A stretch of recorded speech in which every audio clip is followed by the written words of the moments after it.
ಕಾರ್ಲದ ಬಟ್ರೆ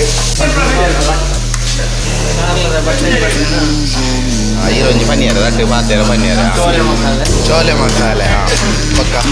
ಇದಕ್ಕೆ ಮೊದಲು ಹಾಂ ಕಾಯಿ ಮುಂಚಿ ಶುಂಠಿ ಬೆಳ್ಳುಳ್ಳಿ ಎಲ್ಲ ಮುರಿದಿಡಬೇಕು. ಹಾಂ ಸ್ವಲ್ಪ ಅದು ಕರಗಬೇಕು. ಹಾಂ ಆಮೇಲೆ ಒಂದು ನಿದ್ದೆ ಮಾಡಿ ಎದ್ದು ಚೋಲೆ ಮಸಾಲೆಯನ್ನು ತಿನ್ನಬೇಕು. ಬೆಳಗಿನ ಉಪಹಾರವನ್ನು 12 ಗಂಟೆಗೆ ಮಾಡಿ ತಿನ್ನಬೇಕು. ಹಾಂ ಇದು ರೆಡಿ ಆಗಬೇಕು.